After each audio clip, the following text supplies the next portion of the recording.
pouco a galera entrar, né? Porque o povo vai entrando, você vai vendo. Oi.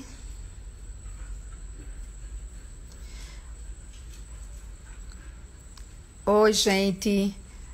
Bom, nós tivemos muitos problemas de conexão e estamos tentando novamente voltar agora, né? Essa foi uma tática de Patrícia que trocou comigo. Eu fiquei com a conexão que convida e ela vai entrar aqui e vai colocando pelos comentários, tá?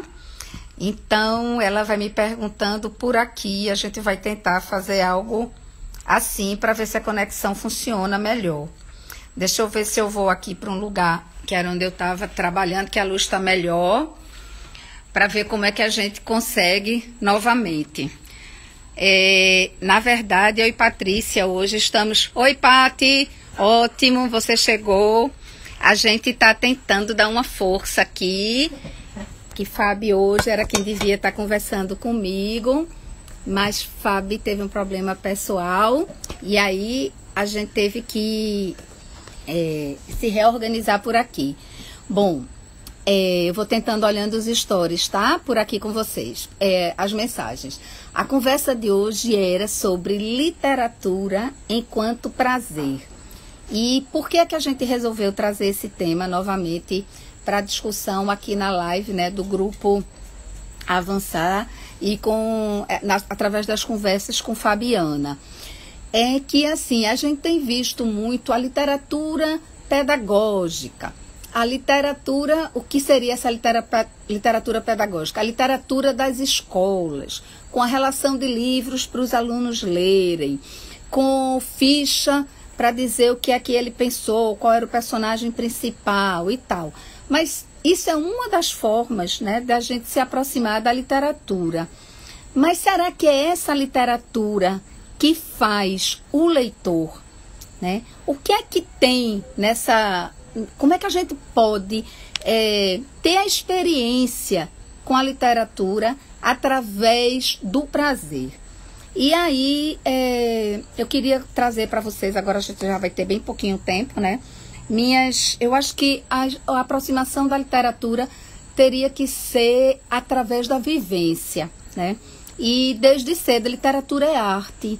E como é que a gente se envolve com a determinada linguagem artística? Quando a gente tem a possibilidade de se aproximar e de ter experiências com essa linguagem artística. Então, assim, as minhas primeiras lembranças com a literatura são de minha mãe contando histórias ao pé da cama. E aí, essas histórias era o que a gente chamava história de boca. No momento, ela não estava com o livro. E para mim e para minha irmã dormir. E durante muitos anos eu pesquisei essa história, que eu não achava em canto nenhum, e minha amiga, escritora maravilhosa, Susana Ventura, conseguiu identificar um livro que tinha alguns trechos dessa história da tradição oral, e eu consegui resgatar essa história. Mas isso era lá na infância, né?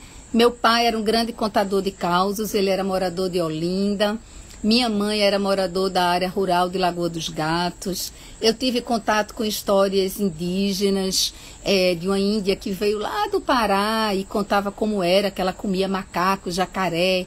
Eu tive contato com gente de origem lá da cana-de-açúcar, que os negros mesmo que trabalhavam lá, eu pude me enriquecer com o repertório deles. Tive contato com livros, sim. Mas foi através das histórias que eu ia ouvindo que eu fui querendo saber mais. E de tanto ouvir histórias, né? Quando eu fiz 8 anos, olha para cá que legal que eu tenho. Eu tenho até hoje esse livro que eu ganhei da minha mãe, Contos de Fadas de Perrault, tradução e adaptação de Monteiro Lobato. Gente, olha que coisa mais linda. 1970. Então foi o meu primeiro livro que eu guardo até hoje. Eu tenho 57 anos e foi de tanto ouvir história que eu quis compreender o que era que tinha aqui. O que era que tinha nessas histórias mágicas? Olha a ilustração, que coisa mais maravilhosa. E foi através das histórias de boca que eu fui me aproximando dos livros. E aí, eu sou psicóloga também, né? E estava me lembrando de alguns conceitos teóricos, né? E Jerome Bruner é um pesquisador que ele mostra que nós temos no cérebro estruturas narrativas, né?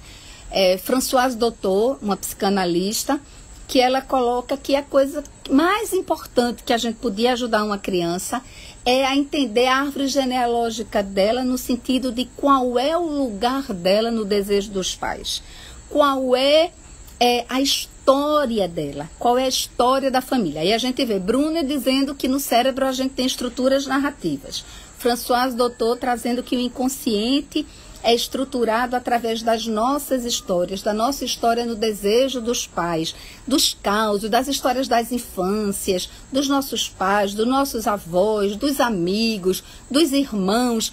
E aí a gente vai se situando, né? E dentro desse desejo, a gente vai criando a possibilidade de construir as nossas próprias histórias. Então, assim, eu acho que isso era uma coisa que eu queria trazer muito forte para a gente agora, porque eu tenho ficado até preocupada, e foi um dos motivos da gente ter conversado, Fábio, não sei se você está podendo acompanhar, e Paty, estou aqui acompanhando as perguntas, tá?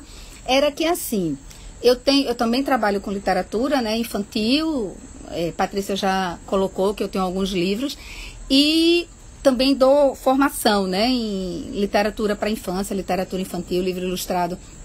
E me preocupou algumas avós chegando e dizendo assim, gente, você vai dar algum curso?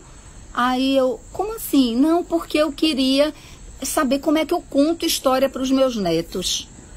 Ai, como assim? Como é que eu conto história para os meus netos? Ou os pais, gente, querendo vir fazer... Olha, Patrícia, será que você vai dar algum curso, um workshop, uma tarde, para eu ver como é que eu conto história para os meus filhos? Então, assim, aí ligou a luzinha, né? Como é que eu conto história para os meus filhos? O contar do contador de história profissional envolve as técnicas, envolve o olhar, envolve o manejo do corpo, se for uma contação, né, através da oralidade, se for uma contação com o livro, como a gente tem aqui, já que Patrícia falou do mala quadrada, cabeça quadrada, a gente vai pegar o livro, a gente vai manusear o objeto livro, a gente vai ler a história, certo? Então, isso dentro da perspectiva do profissional de contador de histórias. Mas o prazer de ler, ou o tesão, o envolvimento da gente com essa linguagem artística, literatura, que compartilha com a gente as experiências das narrativas, ou através da palavra, ou através da imagem, ou através das duas juntas, isso daí vem do vínculo, vem da presença, vem da escuta, vem da leitura do corpo, do desejo do outro. Não precisa de técnica, gente. A gente não ensina alguém a amar. A gente também não manda alguém amar, né? A gente pode oportunizar experiências para que as pessoas gostem ou não daquela experiência que a gente está trazendo. Então, assim, eu fiquei bem preocupada com isso e gostaria muito de trazer essa reflexão. Estou tentando ler aqui, né, os comentários de vocês, porque assim, como assim um pai agora vai ter que fazer um curso para contar história para o filho? Ou a avó e o avô, eu fico com vergonha de contar, porque eu não sei fazer aquelas coisas todas, eu não sei montar cenário e tal. Hoje, claro, temos canais maravilhosos de contação de história, profissionais qualificados para isso, mas isso é um recorte. O prazer de ler, o prazer da literatura se vem pelo vínculo, vem pela intimidade. Paty Marinho aqui está perguntando, perdemos a naturalidade e a intimidade com a literatura? Por que será? E aí, é com a literatura ou a gente está perdendo a naturalidade e a intimidade dos vínculos, né? Dos vínculos familiares? Será só literatura? Será que a gente tem conhecido, especificamente lá na origem, né? Quando começa a questão do vínculo mãe-filho, família, básico, núcleo familiar, pais, né? A família no sentido do vínculo primeiro. A gente sabe o que é que os filhos da gente comem, como é que eles dormem, qual é o horário. A gente tem terceirizado tanto, né? Que aí também terceiriza como sensibilizar um filho para a arte. Eu estava outro dia assistindo uma live de Gabriela Vasconcelos no grupo Elo Criativo. Gabriela é minha filha. E aí perguntaram a ela, mas como é esse consumismo, as crianças querendo sempre brinquedos novos, essa coisa de shopping. E aí ela, com muita delicadeza, colocou assim, mas os pais são as pessoas que levam as crianças para o shopping. Por que não levar para uma praça? Por que não levar para um parque? Então, qual é a prioridade em relação à questão dos livros, né? Você não pode dizer, olha, ler é bom e você tem que ler. Por quê? Porque é pedagógico, porque vai dar resultados no vestibular. Ninguém se aproxima da arte dessa forma. E a literatura também é a linguagem artística. Então, como é que a gente chega junto, né? Como é que a gente vai provocando esse aconchego? Na cama, e aí são minhas lembranças agora, não mais como filha. Minha lembrança como mãe. E olha pra cá, que eu achei aqui, gente. Meus filhos têm em torno de 30, 26 anos. 32, 27 e 26. E olha, o livro Ilerê, de Cristina Aragão, lido lá em 1992, na escola deles. Isso a gente lia junto na hora de dormir. Olha outro aqui que a gente lia muito. O Boto Cor-de-Rosa, tudo aqui, hein? O Macaco, Tatá Pede Socorro, Cecília Meirelles, Isso ou Aquilo. Esse daqui, meu filho estava na alfabetização. Ele tem hoje 26 anos, Pedro. Aqui a gente tem Esconde, Esconde. Aqui é a poesia, né? Só um minutinho, de Cecília Meirelles. Claro, maravilhosa. A gente tem Esconde, Esconde. Um livro só com imagem. Isso é literatura? Isso também envolve o prazer de ler. E um dos melhores, que foi uma grande brincadeira na vida da gente, quando mamãe virou um monstro. Conta a história de uns filhos que estão trelando, e quando eles vão trelando, a mãe vai ficando irritada, e aí vai os cabelos aparecendo. Olha como ela está no final. O rabo dela vai crescendo e ela vai receber uma visita e a casa tá uma bagunça, e a gente fazia muito isso. E aí, de repente, eles entendem, aí começam a ajudar a mãe, e toda essa história, assim, do monstro vai se transformando. E sabe o que era que a gente fazia? Toda vez que a gente começava, né, alguma coisa, eles a bagunçarem muito, aí eu fazia assim, olha que o meu rabo verde estava aparecendo. E aí a gente ria e sabia que eu estava para virar um monstro porque eles estavam fazendo essa bagunça. Claro que a gente não pode deixar de trazer uma outra referência incrível nas nossas leituras na hora de dormir. O Monteiro Lobato, né? As Reinações de Narizinho, a boneca Emília e etc. E eu vou contar aqui um segredinho. Vejam, esse livro se chama A Ratinha da Cidade e a Ratinha do Campo. E conta as peripécias de uma ratinha. Mostrar aqui bem direitinho. Isso minha filha devia estar na alfabetização. A letra dela ainda está em bastão. E essa história conta a história de uma ratinha do campo que vem visitar sua amiga na cidade. E aí ela fica preocupadíssima, né? Porque a ratinha da cidade tinha os queijos sofisticados, umas comidas chiques, mas ela vivia em permanente tensão. Porque toda hora estavam querendo pegar ela no armário, na despensa, no chão. E era muito difícil viver lá. Aí ela disse, não, você tem umas comidas deliciosas, mas eu não quero viver aqui não, porque é sempre muito tenso. Bom, e hoje eu tenho uma casa que de vez em quando aparece ratinho. E vocês sabem de uma coisa, eu não consigo matar. Porque eu me lembro dessa história que a ratinha ficava com medo. Então, o rato, para mim, não é um rato. É essa ratinha da cidade, essa referência veio pela literatura. Então, assim, são coisas que a gente traz hoje, né? Até agora, assim. E é um livro, um conto ilustrado, aqui tem o título, aqui é pela editora Scipione. E eu fico, assim, até hoje a literatura faz tão parte das minhas células que eu não consigo matar o rato, né? Porque para mim não é um rato, é um personagem, é ratinha e ela tem medo e ela fica triste porque as pessoas da casa ficam perseguindo ela e tal. Então hoje eu assumo que a gente compartilha a casa, né? E então eram essas as primeiras provocações assim que eu queria trazer. Pati Marinho, qual seria a nossa próxima pergunta? Ou vocês também, gente, eu acho que aí dá para perguntar também, né? Aí, outra situação, que aí eu tô me lembrando enquanto eu tô vendo o Pati chegar por aqui. Vê só. Mas os meus filhos não gostam de ler. Pergunta básica. Eles veem os pais lendo? Quando você vai para o shopping consumir produtos, você traz uma bolsa ou você traz um livro? Né? Então, assim, como é que é essa sua relação, relação dos pais com o livro? Então, como é que você diz, ler é muito bom se ele nunca vê em vocês lendo? Como feijão, que é muito bom para a saúde, e aí você não come feijão. Então, eu acho que é bem importante isso, né? A gente não pode dizer, faço o que eu digo, mas não faço o que eu faço. Eu vi aqui que Paty fez uma pergunta. O papel de obrigação de ser leitor atrapalha no processo desse encontro com a literatura? Sim, porque hoje eu até compartilhei no meu Face assim, história, narrativa, elas têm que ter uma utilidade.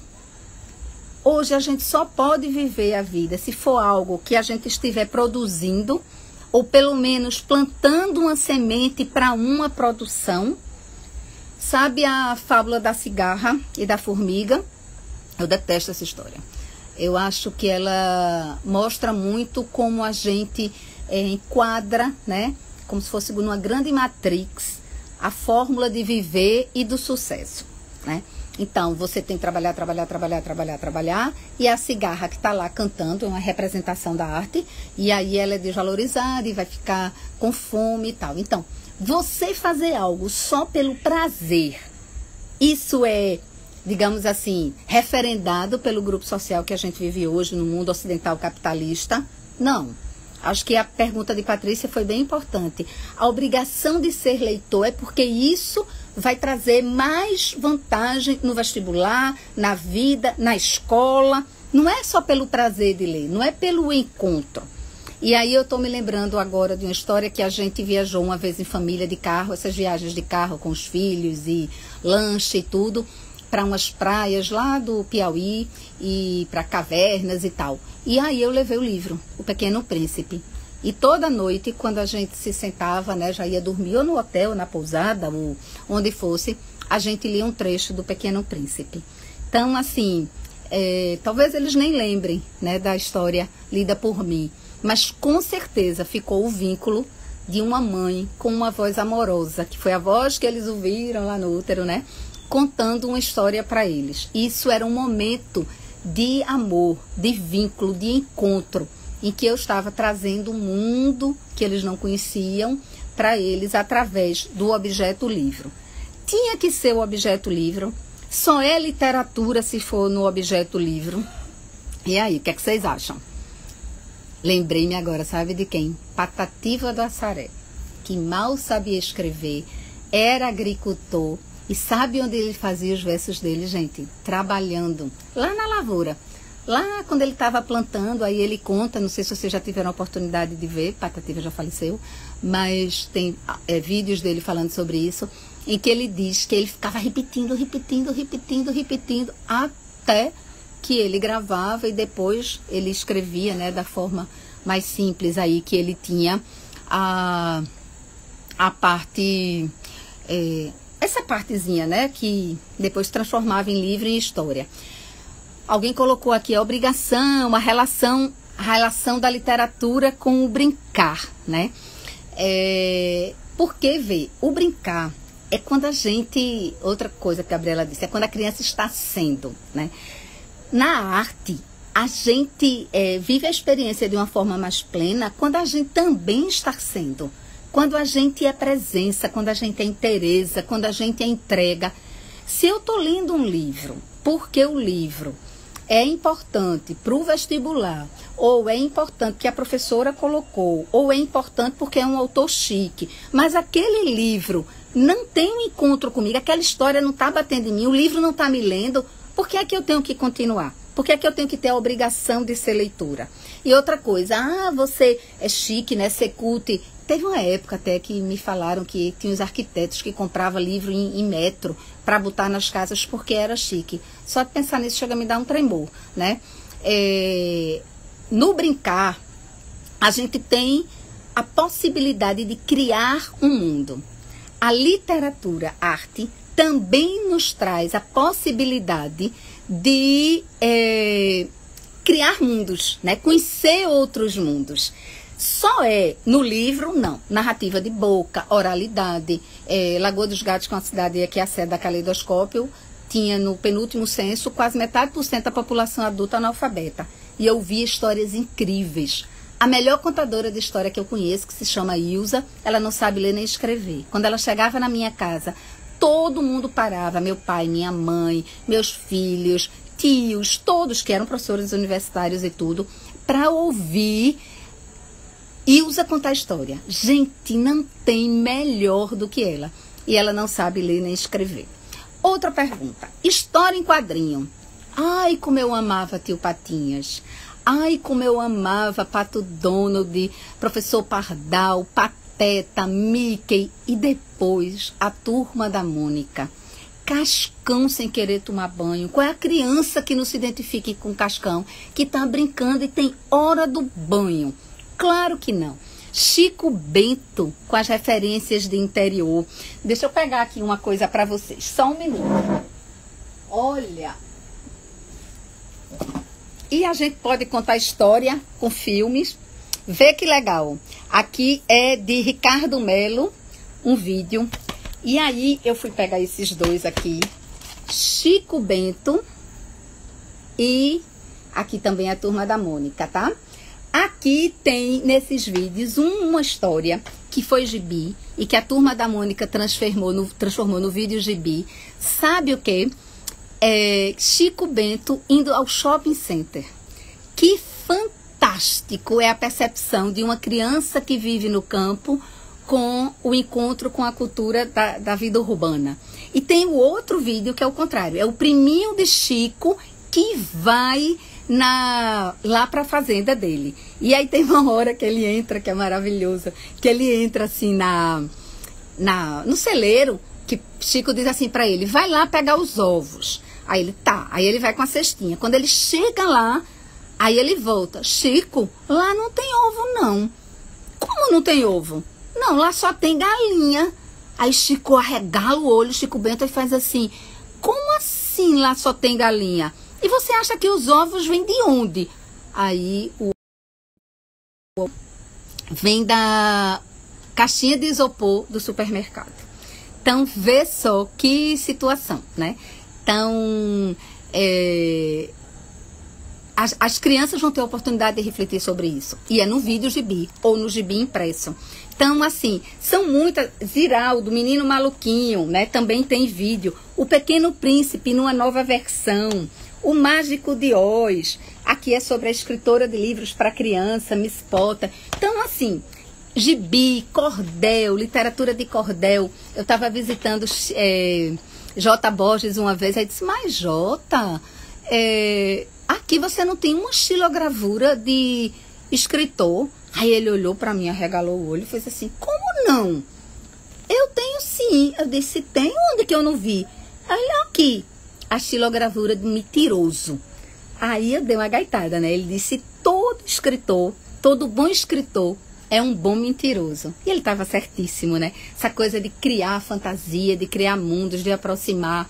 Então, assim, eu vi alguém aqui perguntando, gente, que literatura a gente aproxima das crianças? Eu acho que é a diversidade.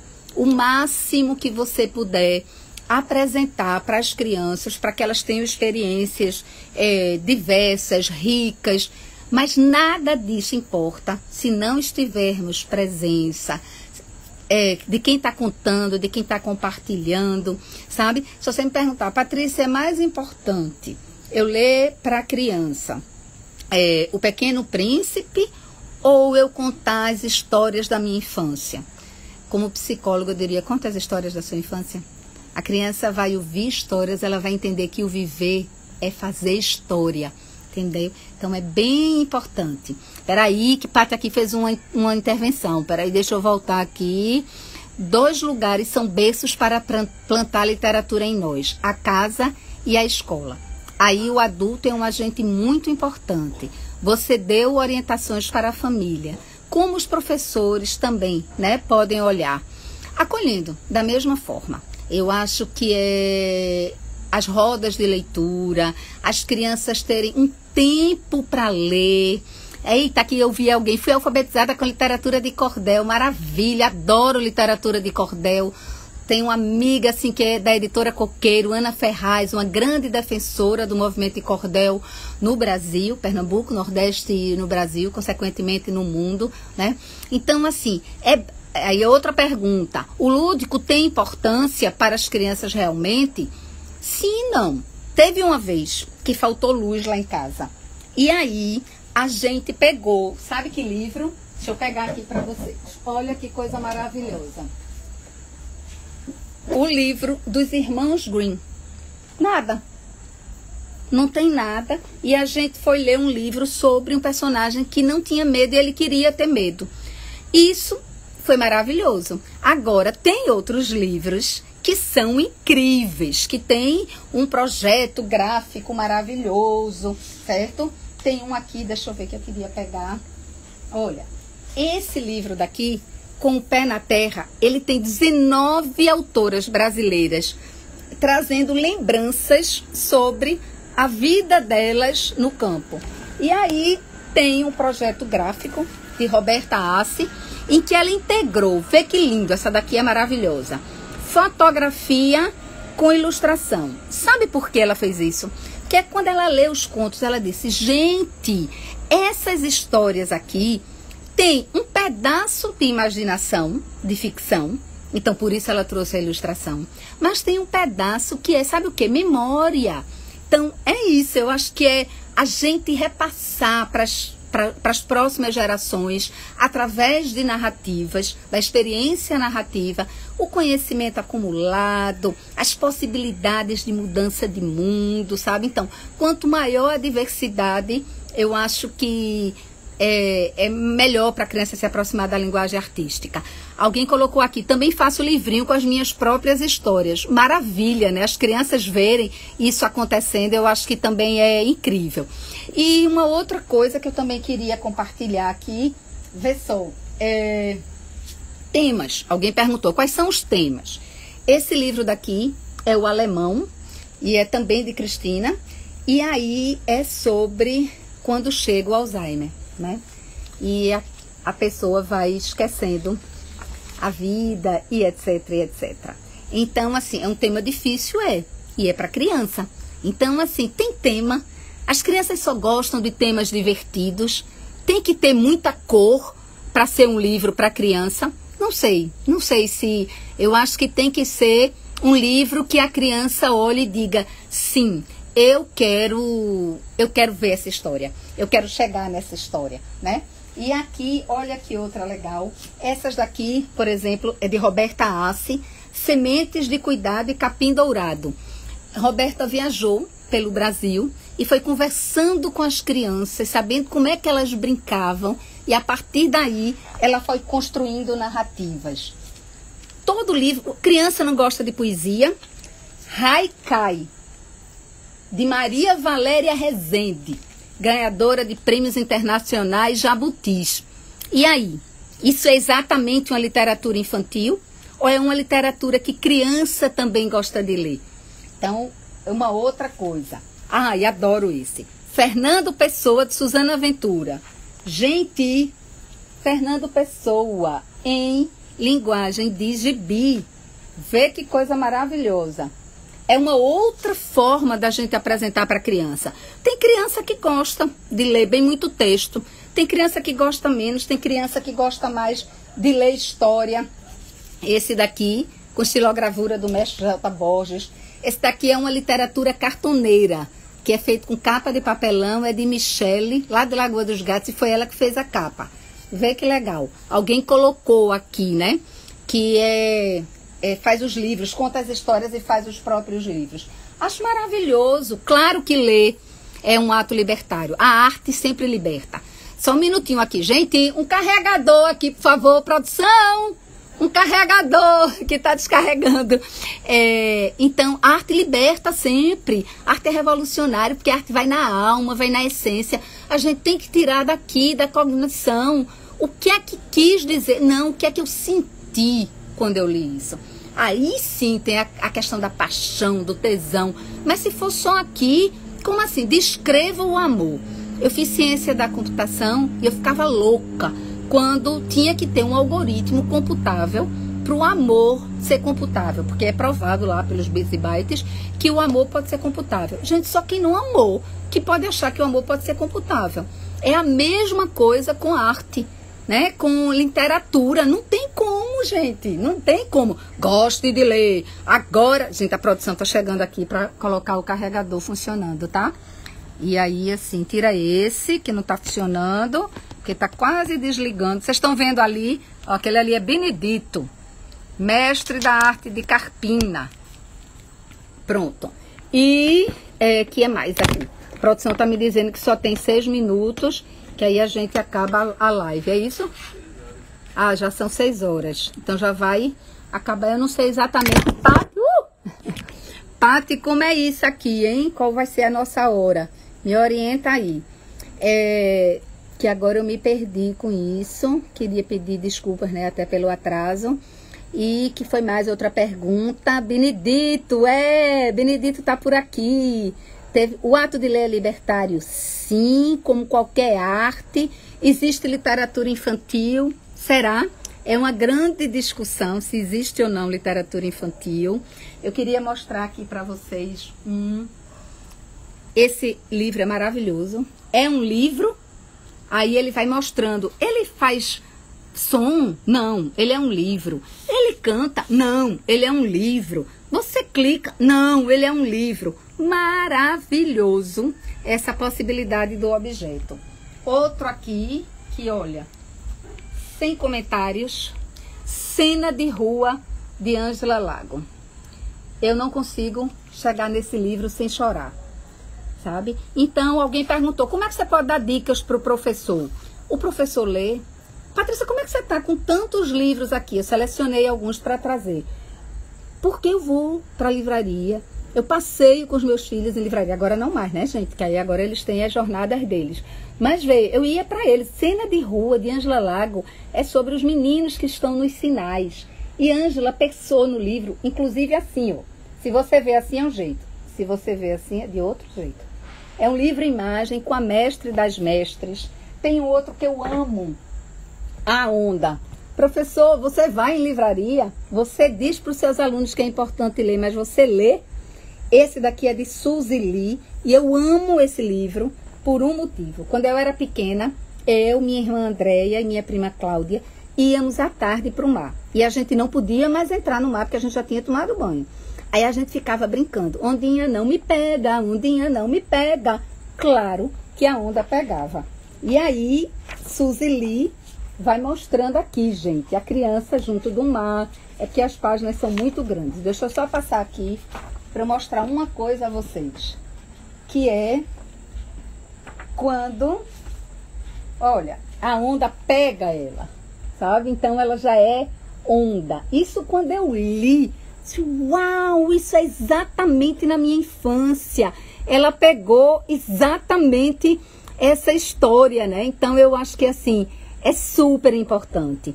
Ao Shirley e a expressão do olhar, quais as contribuições?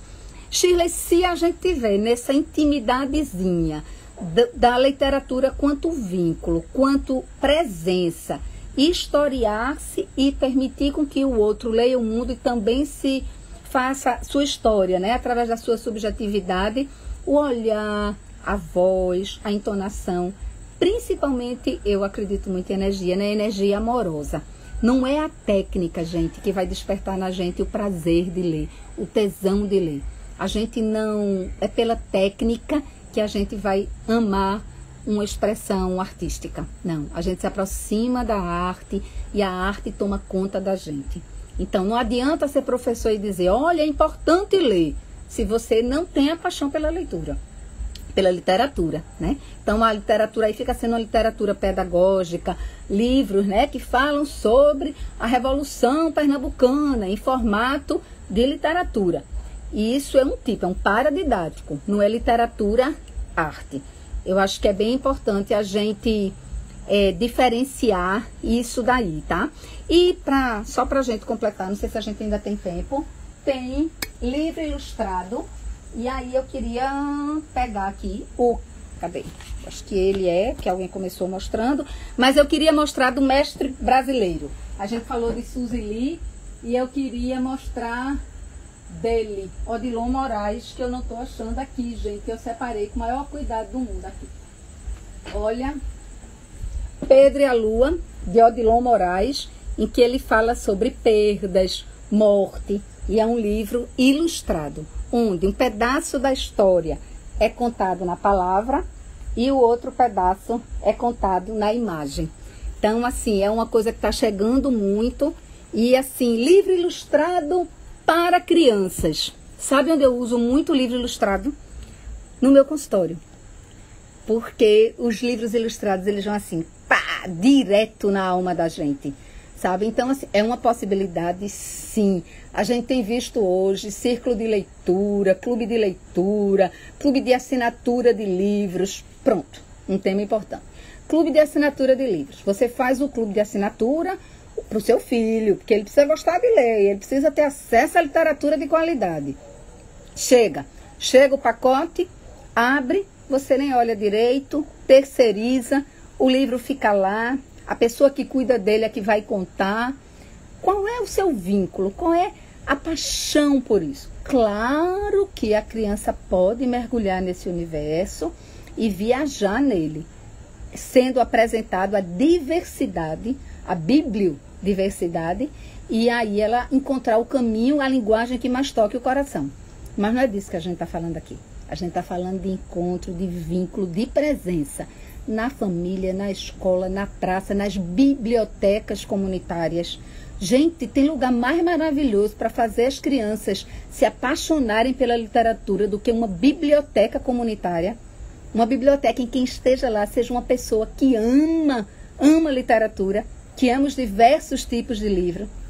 Eu sou de uma geração que ouviu historinhas em disquinhos coloridos. A Dona Baratinha, alguém colocou aqui, eu adoro o Gato de Botas. As histórias começam em cantigas de roda, em canções de ninar. É a voz, é a musicalidade, é isso que vai chegando. E aí a gente vai evoluindo, talvez, para textos ou para narrativas mais sofisticadas.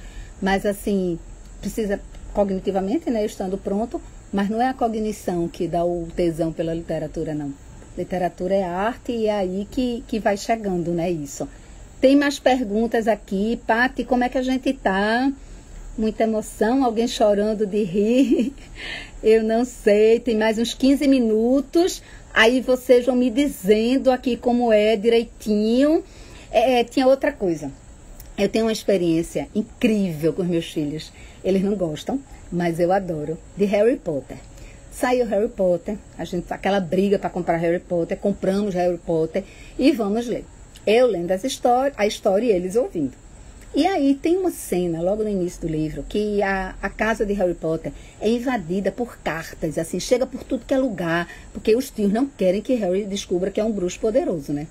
Minha gente, e eu lia, e eu ria, e eu não conseguia ler para eles o que estava escrito no livro. Até hoje eles falam com raiva desse momento, porque eu tinha o meu ataque de riso, porque eu estava tendo acesso ao que estava escrito no livro, né? Mas eu não conseguia ler, fazer a leitura oral para eles, né? Assim, ler o que estava escrito, passar através da oralidade.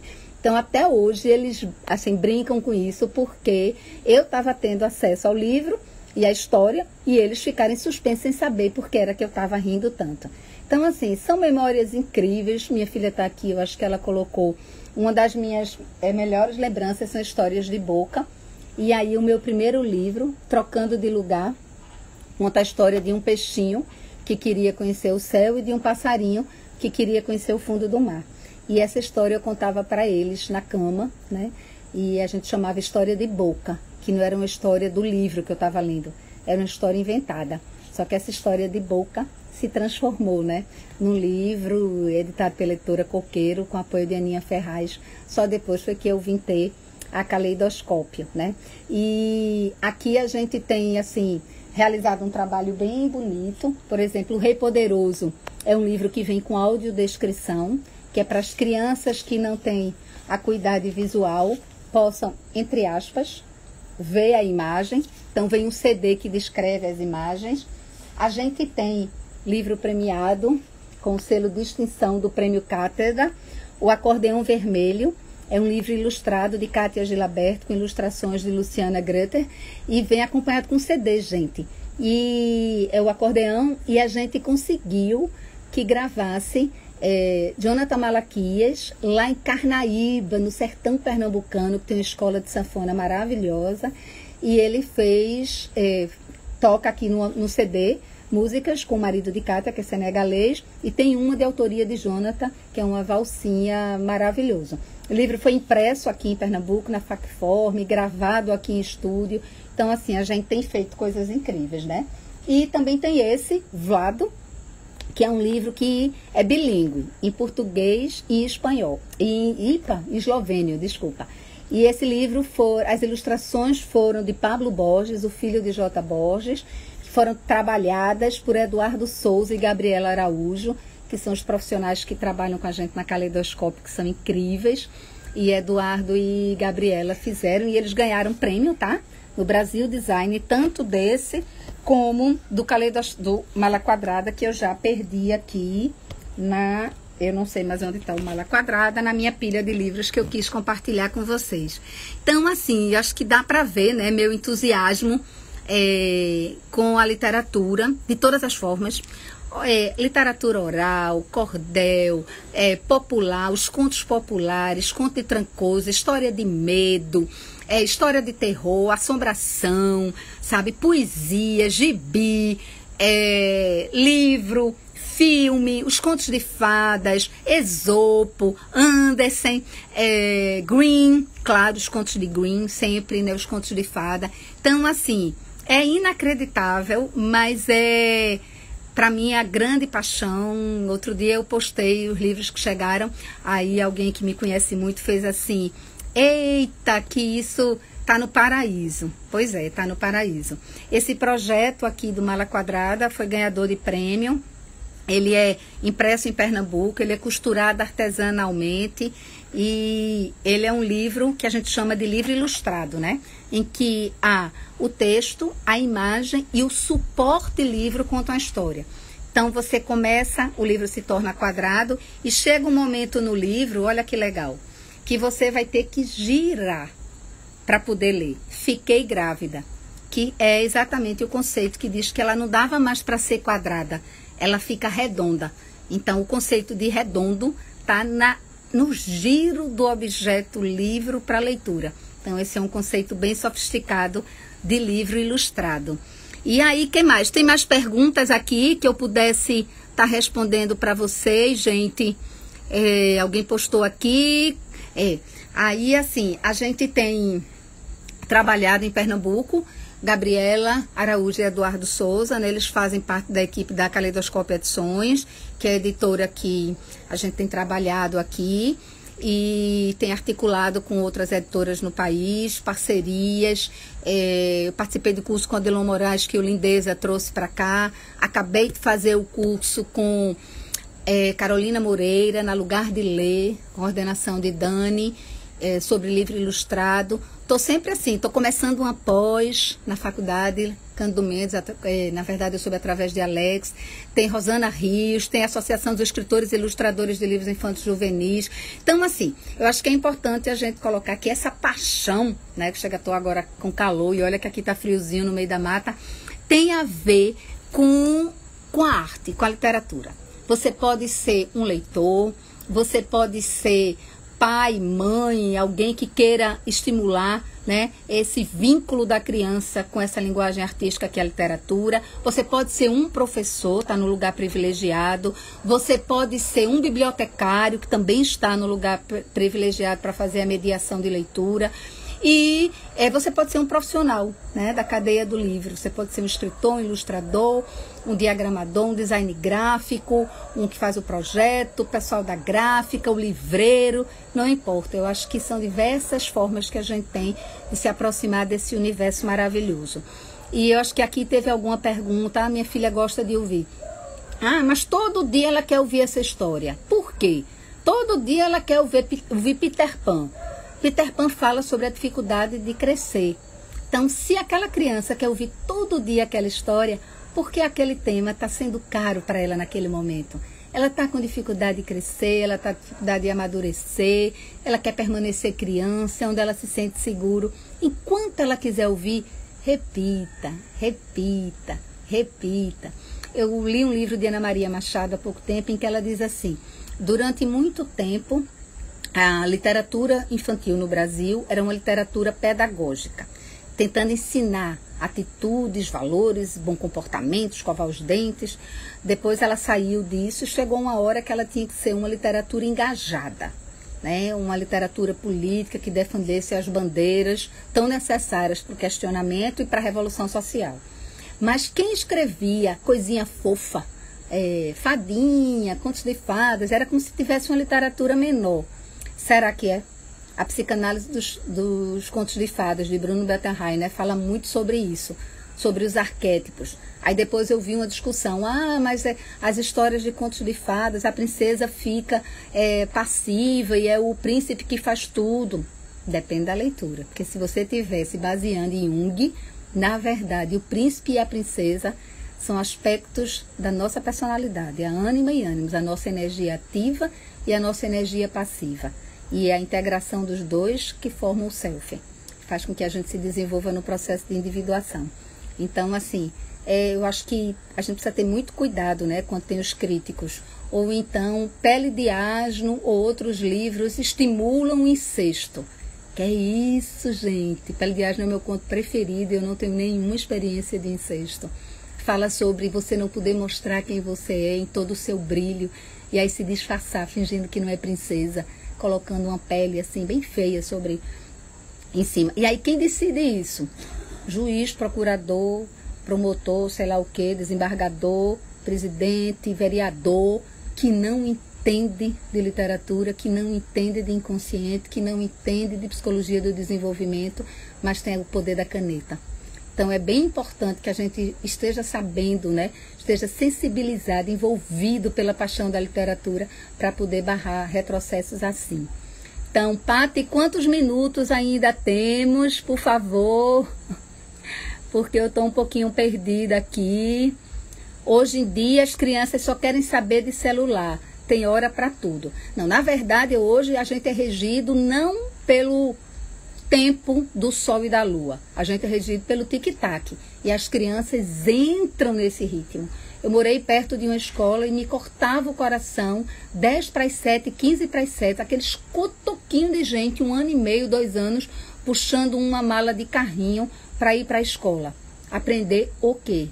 Né? Ou agora a gente também pode falar sobre isso. Tempos de pandemia, crianças na infância tendo aulas online, porque tem tarefa a cumprir. Será?